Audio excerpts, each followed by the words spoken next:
Pour moi, en tant qu'artiste, créer représente tout. C'est absolument toute ma vie. À ne plus pouvoir peindre, pour moi, c'est la fin. Je le dis sans fatalisme et sans tristesse. J'ai plus rien à faire.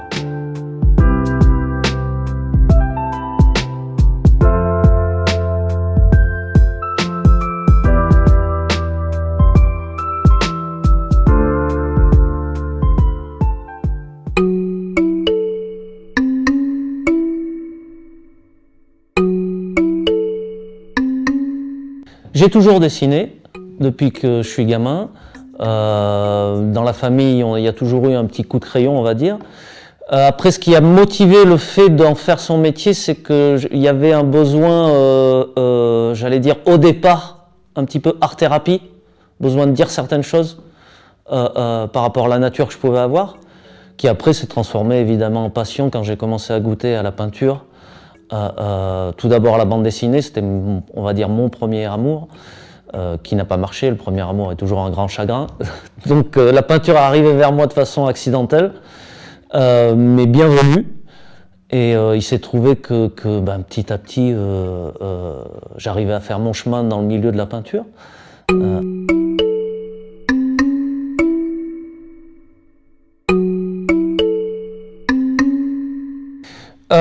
Alors moi je suis d'influence très nette expressionniste, qui vient plutôt de l'Est. En France on est plus de culture, pour schématiser, on est plus en peinture de culture impressionniste. Moi ce qui m'a toujours passionné c'est l'expressionnisme autrichien, allemand, des peintres comme Schiele, Klimt, Kokoschka, qui est en fait, pour le traduire simplement, l'expressionnisme c'est ce n'est pas une reproduction de la réalité, c'est une interprétation de la réalité et une expression de ses humeurs à travers les personnages. En tout cas, moi, c'est comme ceci que je travaille. C'est représenter des personnages qui symbolisent des humeurs, voilà, des émotions.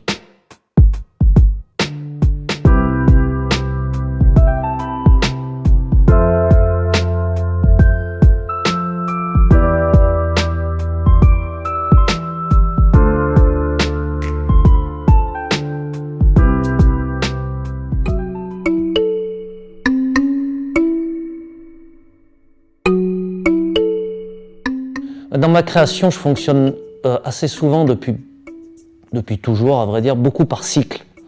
C'est-à-dire que c'est des séries, souvent je crée des séries d'une douzaine de toiles à la fois, et ça vient souvent de, effectivement, soit une émotion, une idée, une composition, une image que j'ai en tête. Ça peut être un mot, des fois, un titre, le titre peut venir avant, et à partir de là, ça s'accumule souvent, et quand ça a besoin de sortir, et je le sors, je peins.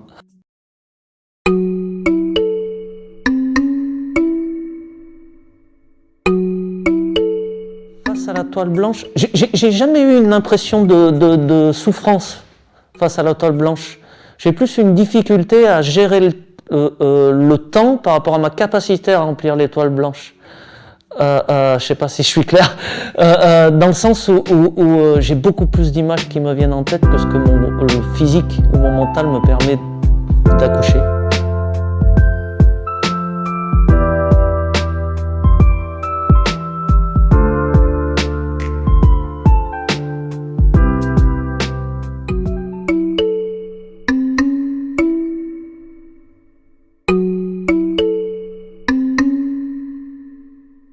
Oui, j'ai un besoin, c'est viscéral.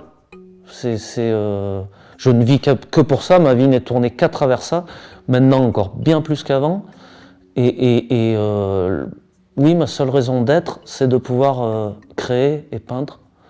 Donc je ressens pas je peux avoir après être resté longtemps sans l'avoir fait, ce qui dépasse rarement 2-3 semaines. Il y a toujours forcément, mais ça vaut pour tous les milieux et tous les métiers qui existent, il y a un moment où il faut remettre la machine en route parce que c'est pas de la magie, quoi.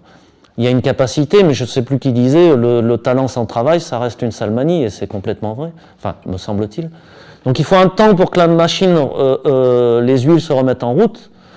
mais il n'y a pas une réelle difficulté de vide face à, si c'est ça le problème, de vide face à la toile blanche.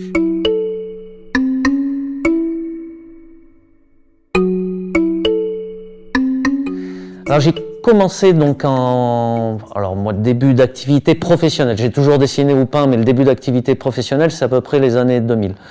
Et donc j'ai signé par le pseudonyme Hamlet 1888, qui était un univers assez grand guignolesque, avec peu de couleurs, assez sombre, et qui répondait à un besoin. Je reviens à l'idée d'art-thérapie. J'étais quelqu'un d'assez tourmenté, qui avait besoin de sortir, on va dire, ses idées noires ou d'autres couleurs. Et Hamlet m'a servi à ça. Le problème, c'est qu'au bout de plusieurs années, au bout d'une dizaine d'années, le personnage est devenu trop étriqué, et j'ai senti que si je voulais, comment dire, j'ai senti simplement que l'homme n'en avait plus besoin. Donc il a fallu éclater ce personnage, et il a fallu que je le fasse de façon symbolique, puisque à la fin, en 2012, j'ai donc signifié aux gens que j'arrêtais Hamlet. Et pour symboliser ça, je suis parti pendant un an, j'ai monté un projet qui s'appelait Toi et moi, T-O-I-T-S et moi, qui consistait, j'ai demandé aux gens à travers le monde, ceux qui souhaitaient m'inviter, j'allais chez eux, je peignais une œuvre chez eux, et je leur payais l'hébergement avec cette œuvre, et je repartais. J'ai eu la chance d'avoir 70 réponses. Le budget ne me permettait pas de tout faire, j'ai fait 26 destinations en Europe, ce qui est déjà sympa, et j'ai vécu une année qui a absolument changé ma vie. Et au moment où le besoin s'en est fait sentir, je suis revenu, et j'ai commencé à... Alors j'avais commencé, le début du voyage signifiait que je signais par mon nom Cédric Marakian. Et donc à partir de là, ce besoin de me reconstruire quelque part, quand j'ai senti que c'était bon, que la page Hamlet pouvait être tournée, je suis revenu.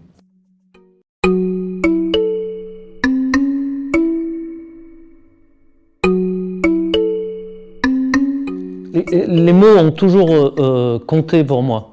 Je n'ai pas de prétention d'écrivain, mais j'ai toujours eu besoin d'écrire, notamment les titres, par exemple, sur mes œuvres, sont toujours très importants. C'est certainement des restes de la bande dessinée. Et il se trouve que de temps en temps, j'ai toujours eu besoin de coucher des textes et d'écrire 2-3... c'est souvent des aphorismes ou des petits poèmes, sans prétention, qu'on peut retrouver d'ailleurs sur mon site. Il y a toujours eu ce besoin qui, à mon avis, vient de la bande dessinée, qui reste le besoin de raconter des histoires, ou le besoin d'utiliser le mot, qui a toujours une résonance forte à travers ma création. Donc,